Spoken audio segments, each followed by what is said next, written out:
Les voy a pedir que abran sus Biblias en el Salmo 116, versículo 15. Hace unos momentos leímos en el Evangelio de Juan, capítulo 11, y leímos la porción donde Lázaro muere y Jesús va a resucitarlo. Como se dieron cuenta en la lectura de Juan, nos encontramos a una Marta cuestionando a Jesús, diciéndole: Señor, si tú hubieras venido, esto no hubiera pasado. Si tú hubieras estado aquí, mi hermano no habría muerto. Y Jesús respondiéndole: bueno, tu hermano va a resucitar. Marta le dice: sí, yo sé que va a resucitar en los últimos tiempos.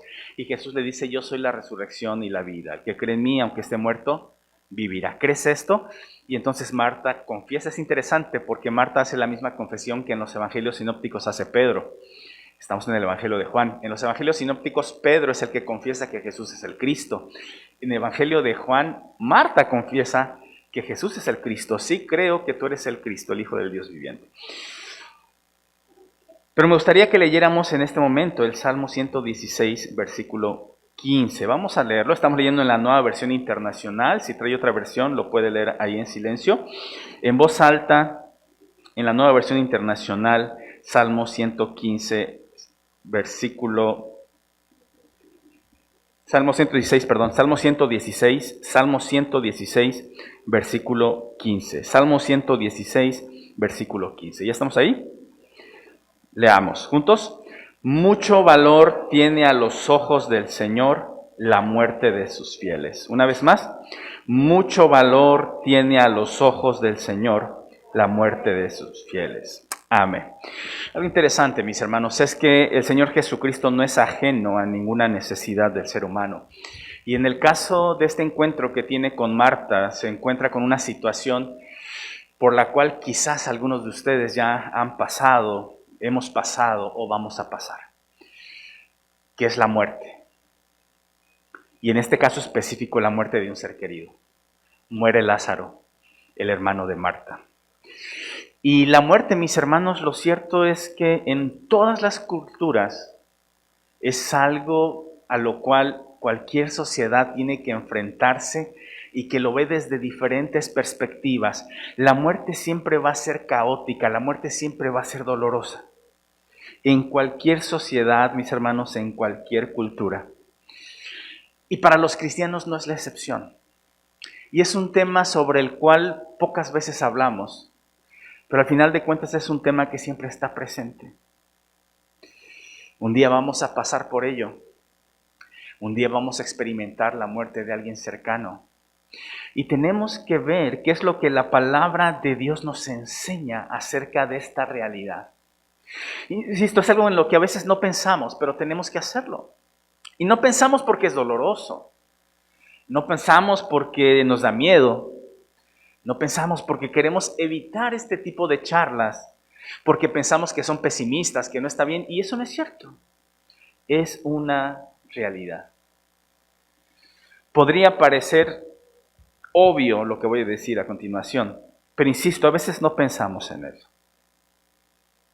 Vamos a ver algunas verdades acerca de lo que la palabra de Dios enseña acerca de la muerte. La primera, mis hermanos, es que Dios ha establecido que todos tenemos que morir. Todos los que estamos aquí vamos a morir. Ciertamente la palabra de Dios enseña que Jesucristo va a regresar. Y si Jesucristo regresa cuando estamos en vida, entonces ya no vamos a morir. Vamos a ser arrebatados, dice la primera carta a los Tesalonicenses capítulo 4. Vamos a ser arrebatados, nuestros cuerpos van a ser transformados, glorificados, dice la primera carta a los Corintios capítulo 15. ¿Sí? Si estamos vivos.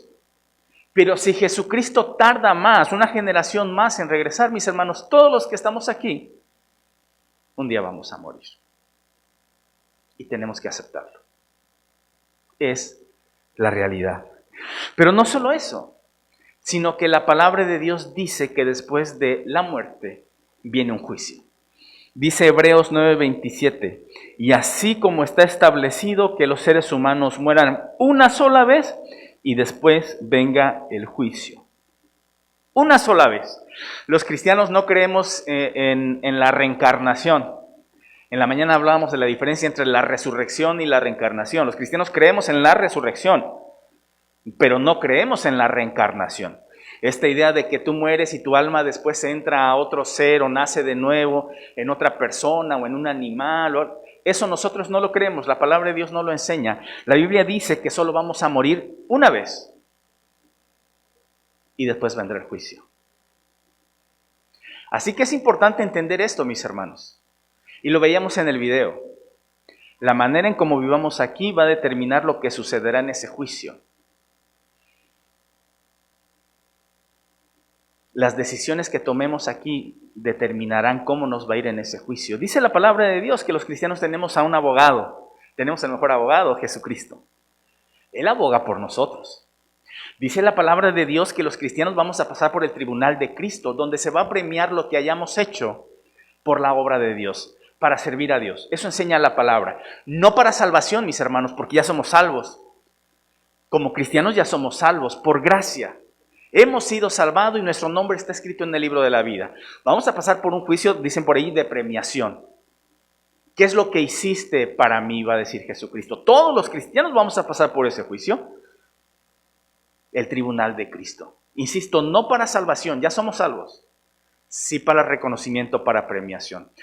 Pero los inconversos, ellos sí van a pasar por un juicio. Dice la palabra de Dios que se van a abrir los libros y ahí se van a dar todo lo que hicieron. Y si su nombre no está escrito en el libro de la vida, serán arrojados al lago de fuego.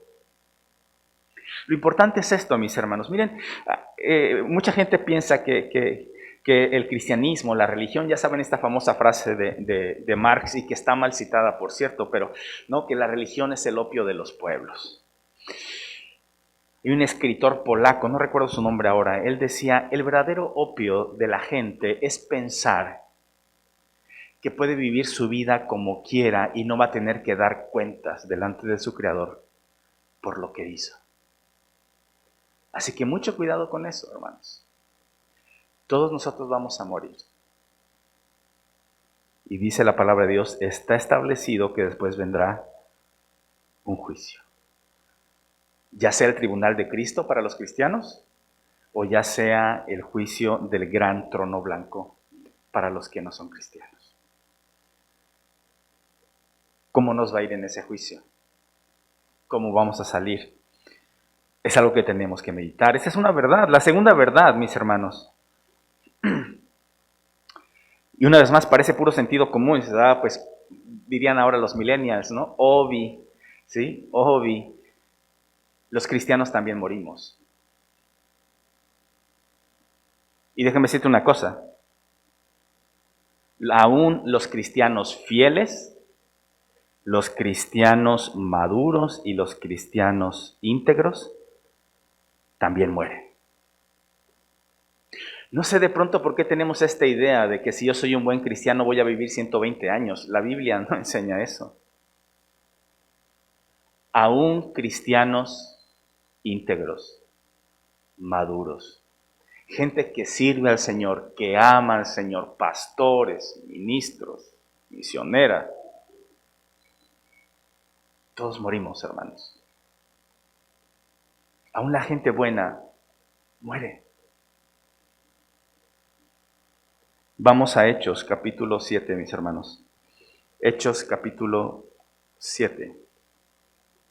Esta es una historia bien interesante. Miren, cuando leemos la Biblia y vemos historias como la de Daniel, decimos, wow, Daniel, un hombre fiel al Señor, lo arrojaron al foso de los leones y el Señor cerró la boca de los leones. O los amigos de Daniel, ¿verdad? Son arrojados al horno de fuego y el ángel de Jehová estaba con ellos. Dice que ni siquiera sus ropas olían a quemado. Pensamos en un Pablo que estaba en la cárcel junto con Silas y de pronto hay un sismo y son liberados de la cárcel milagrosamente, mis hermanos.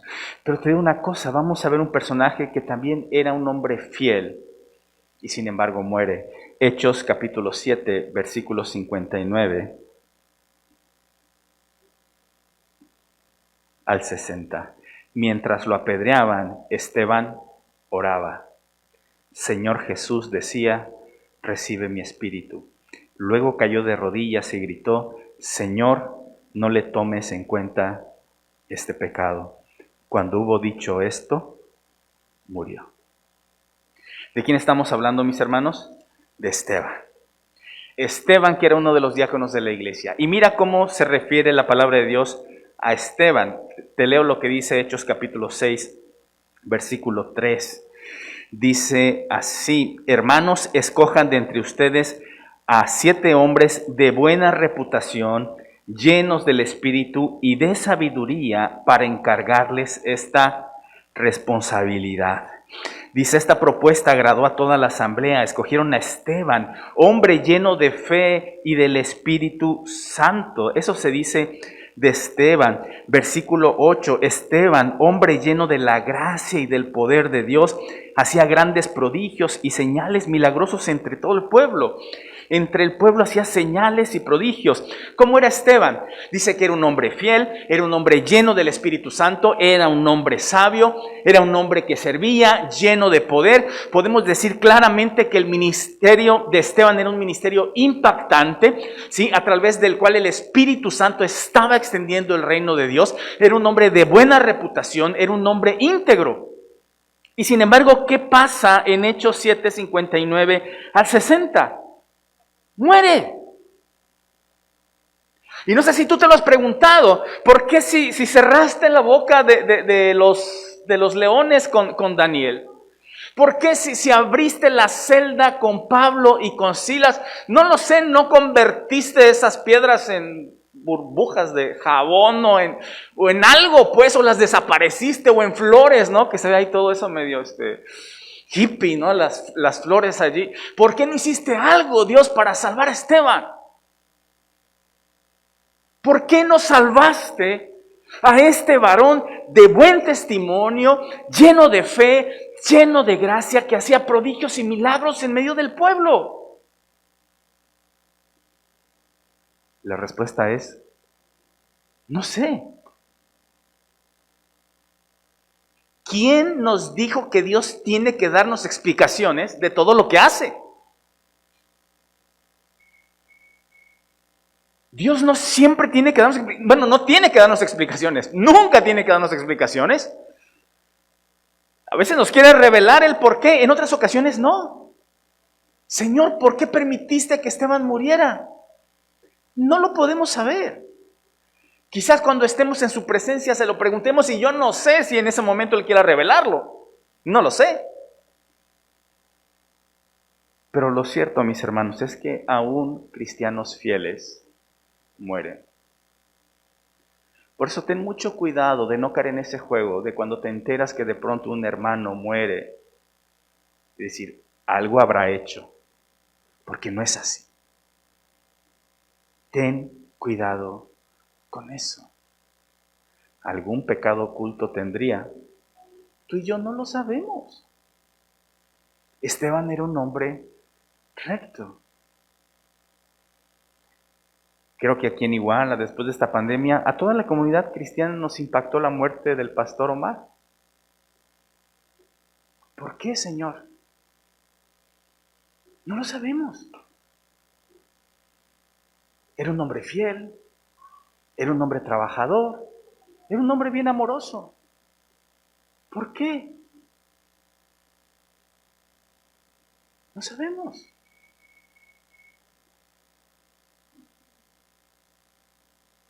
Pero también los cristianos fieles e íntegros mueren. Una tercera verdad, mis hermanos. La muerte no es señal de falta de amor de parte de Dios. El hecho de que un cristiano muera no quiere decir que Dios no lo ame. Tú conoces este texto, pero vamos allá. Romanos capítulo 8. Romanos capítulo 8, versículos 38 y 39. Romanos 8, 38 y 39. Lo leo, una vez más leo en Nueva Versión Internacional, pero es básicamente lo mismo que en la Reina Valera. Dice, pues estoy convencido, escucha bien esto, de que ni la muerte, y date cuenta, lo primero que menciona Pablo es la muerte. Ni la muerte, ni la vida, ni los ángeles, ni los demonios, ni lo presente, ni lo porvenir, ni los poderes, ni lo alto, ni lo profundo, ni cosa alguna en toda la creación podrá apartarnos del amor que Dios nos ha manifestado en Cristo Jesús, nuestro Señor. Da una lista el apóstol Pablo de cosas que no nos pueden separar del amor de Dios, y lo primero que menciona es la muerte. El hecho de que muramos, mis hermanos, no quiere decir que Dios no nos ame.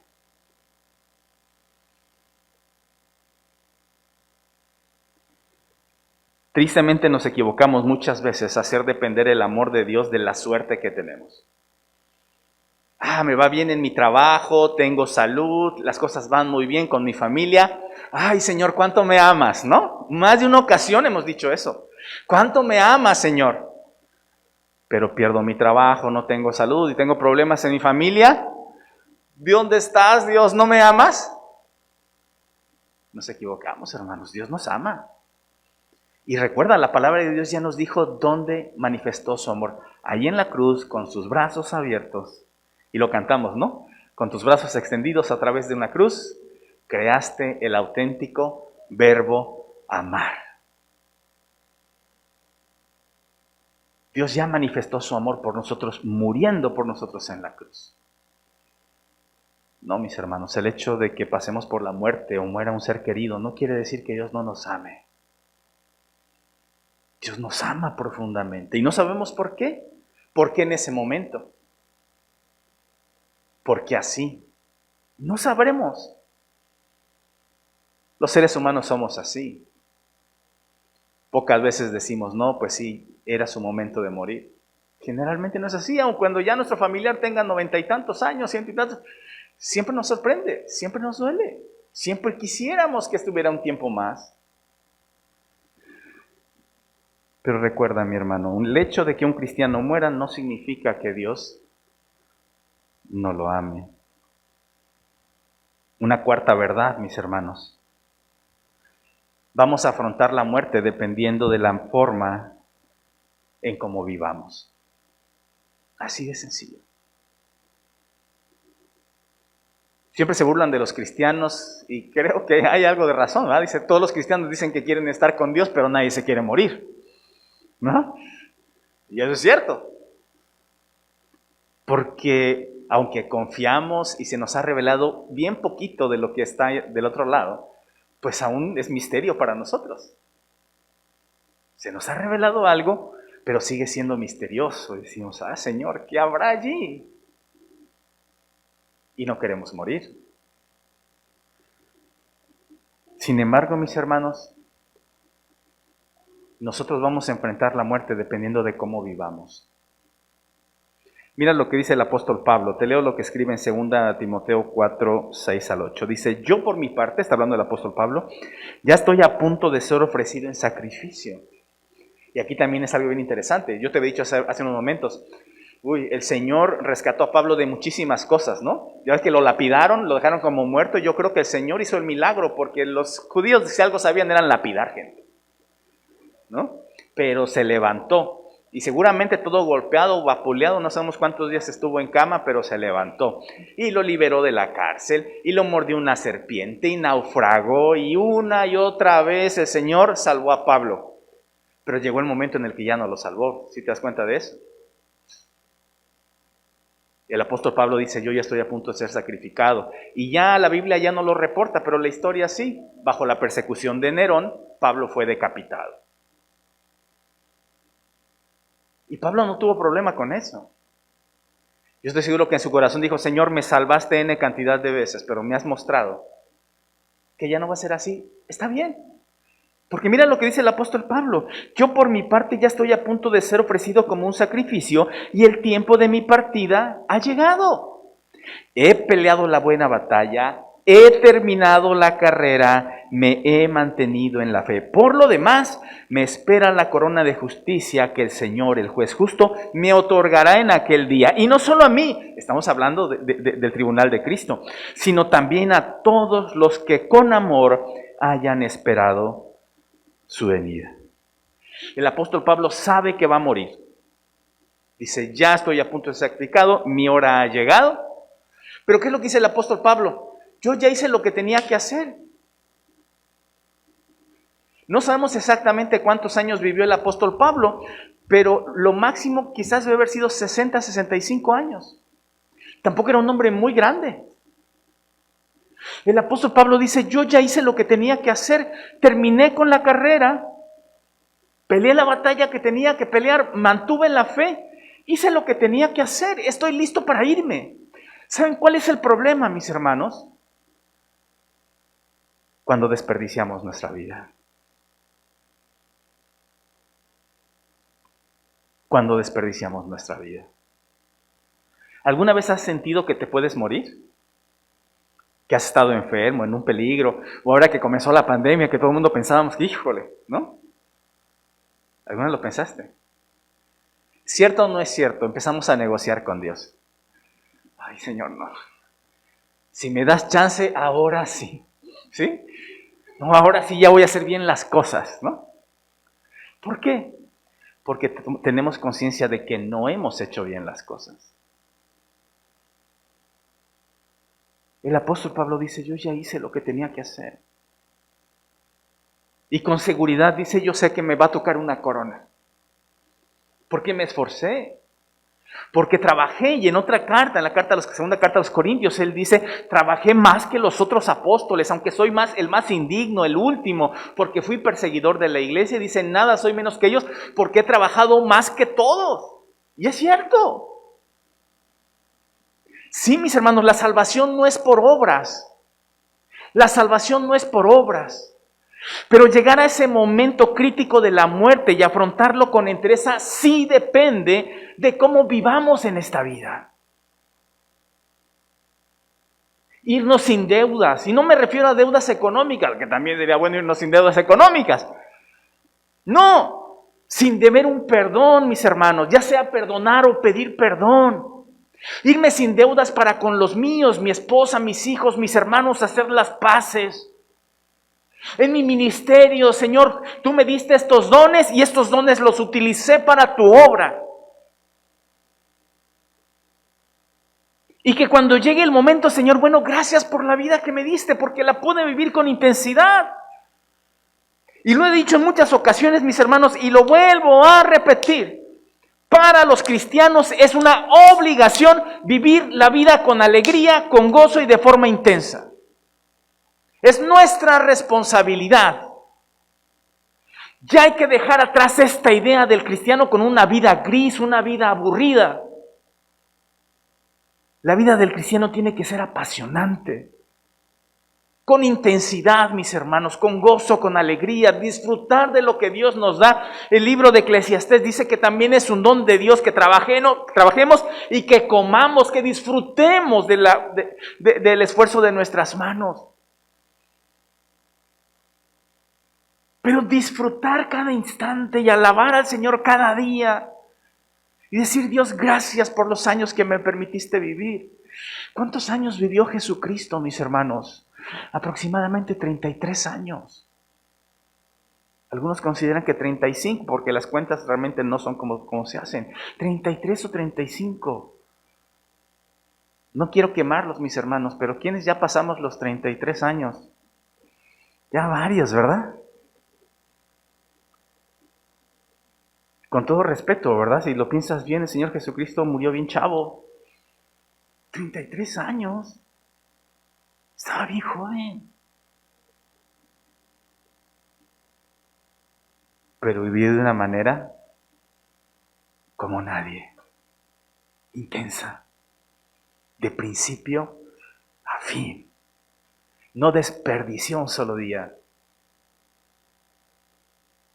Pero si desperdiciamos nuestra vida cuando enfrentemos la muerte, siempre llegaremos diciendo, Señor, me arrepiento de no haber hecho tantas cosas.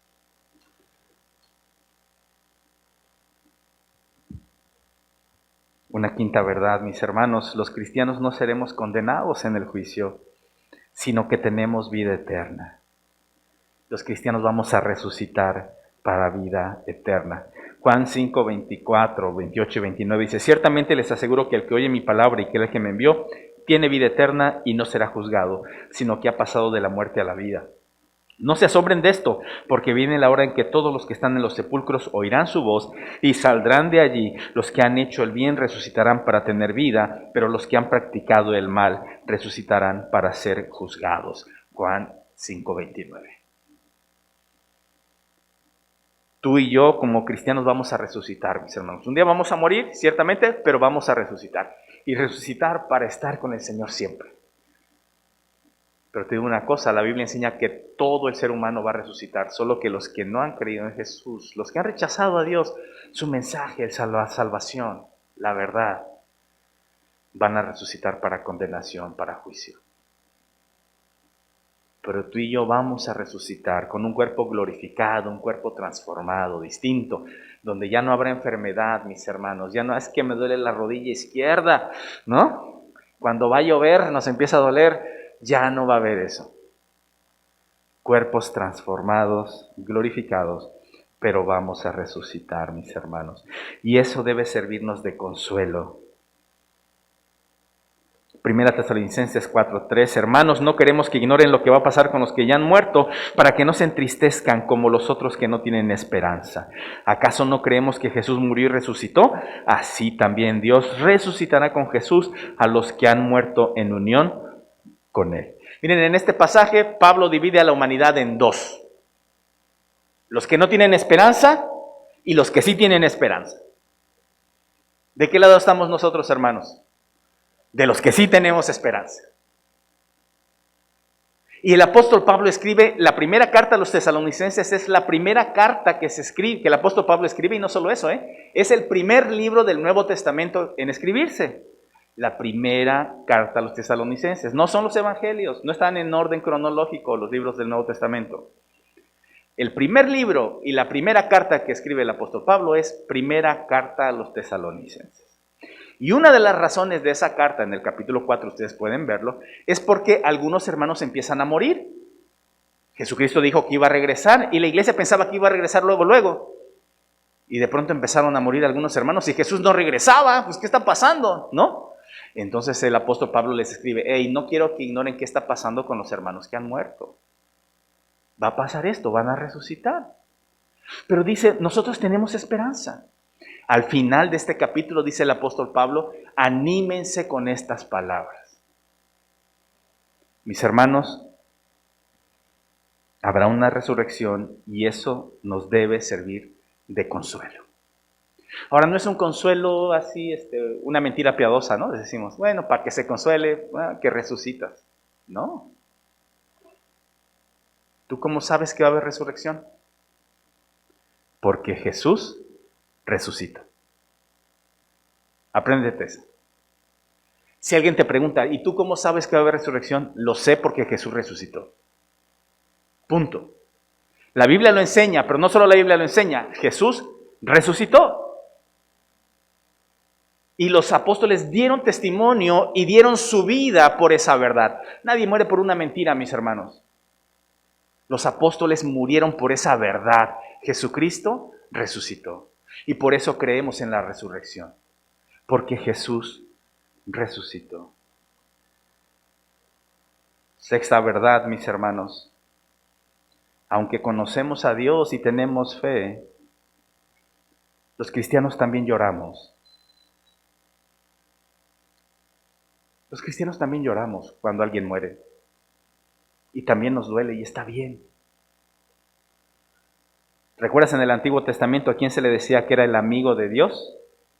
Abraham. Que de hecho de Moisés también se dice que hablaba con Dios como si hablara con un amigo. Pero el texto dice que Abraham era el amigo de Dios. Se ponían a platicar, comían juntos. Dios mismo le dice a Abraham, ¿te voy a ocultar lo que voy a hacer? Claro que no, te lo voy a platicar. Tenían una relación súper íntima. Abraham era un hombre que conocía íntimamente a Dios.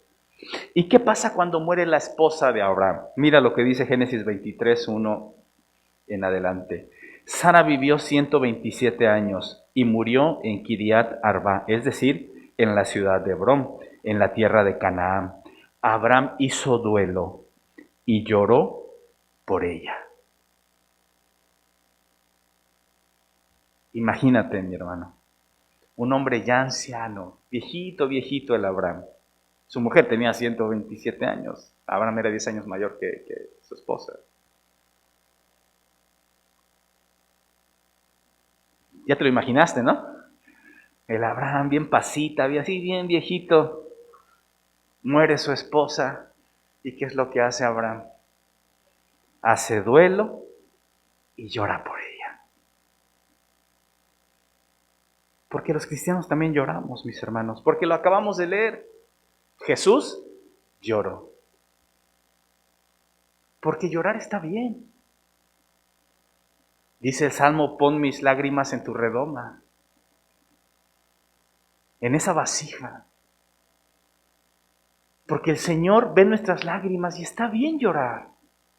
Es bueno llorar. Ahora, ¿llorar en el hombro de quién? Ese es el asunto, ¿verdad? Cuando me duele y lloro, busco el hombro de Dios. Voy a llorar en el regazo de mi Señor. Me voy a abrazar a mi Dios y voy a llorar en Él. Ahora, ¿cuál es el problema, verdad, con el ser humano? ¿En quién llora? En la Tecate, ¿verdad? En Vicente Fernández, en Jenny Rivera, ¿sí? Se va a llorar a donde no debe. No, que el Señor te consuele, llora lo que tengas que llorar, busca a tus amigos, tu familia que te ama, que conocen al Señor, que te abracen, pero los cristianos también lloramos. Llorar no es falta de fe, mis hermanos. Todo depende de dónde llores. Si lloras en el hombro del Señor, tu fe es firme, tu fe es fuerte. Llorar es sano, no llorar es enfermo. Dios puso el llanto para sacar de nuestro corazón toda esta tensión, todo este dolor. Así que llora. Y entre paréntesis, hermanos, el peor consejo que le podemos hacer a alguien que está llorando por alguien que muere es, ya no llores. Claro que no. Tú sigue llorando. Aquí yo te abrazo, yo te apapacho, ¿sí? Te compro tu Suerox para que no te me deshidrates. Lo tomas y tú sigue llorando. Llora lo que tengas que llorar.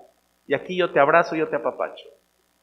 Ya llegará el momento en que esas lágrimas se detendrán.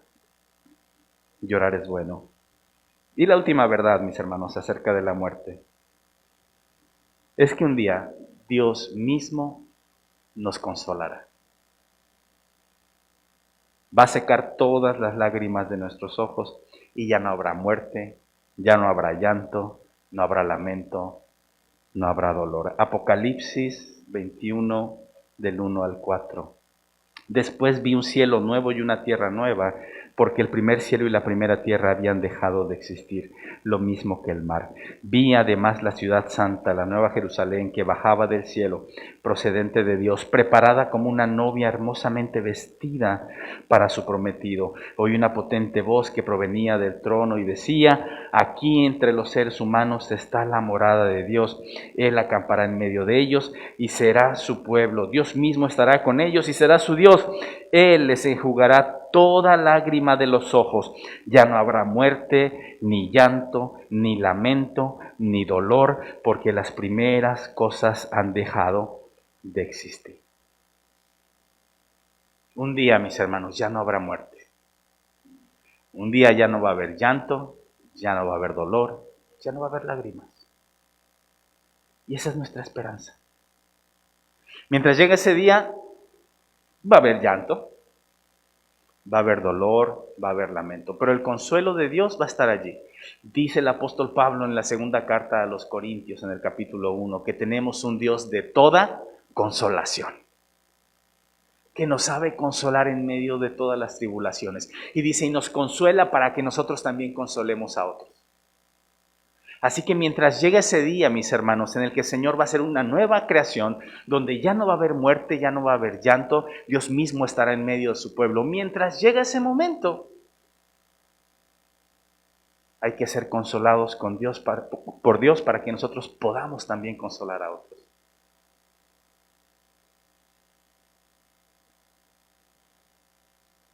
Marta estaba triste, María estaba triste, había muerto su hermano.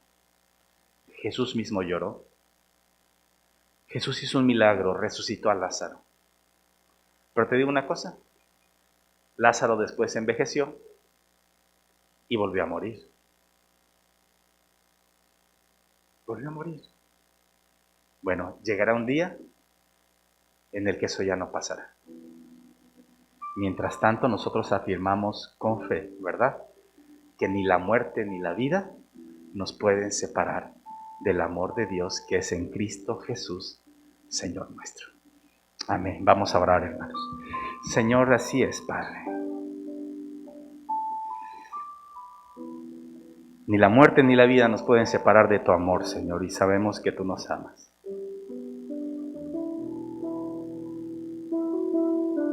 Tú conoces los corazones, Señor, y tú sabes quién hoy está triste, quién hoy está preocupado, quizás por algún familiar que está enfermo. Tú sabes, Señor, quién tiene miedo a la muerte.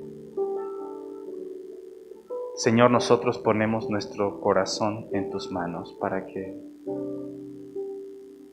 tú lo fortalezcas, para que tú lo rodees, Señor, con tu Espíritu Santo y nos permitas tener consuelo, nos permitas tener esperanza y fe. Dios, no permita, Señor, que desperdiciemos nuestra vida. No permita, Señor, que cuando lleguemos a ese momento nos arrepintamos de no haber hecho lo que debíamos hacer. Permítenos hacer las paces con aquellos que tenemos que hacerlas. Que pedir perdón, Señor, a aquellos que tenemos que pedirle perdón y perdonar a quienes tenemos que perdonar. Permite, Padre, que dejemos las distracciones pecaminosas, Señor, que nos alejan de ti. Y que mejor vivamos para darte la gloria, la honra. Trabajando, Señor, arduamente, pero bendiciendo tu nombre. Dándote el tiempo y el espacio que tú también mereces, Señor. Bendícenos, Dios. Sabemos que un día estaremos delante de tu presencia, Señor. Mientras llega ese día, permítenos vivir conforme a tu voluntad, Padre. Sí, mi Dios. Permítenos eso, Señor. Te lo pedimos en el nombre de Jesús. Amén y amén.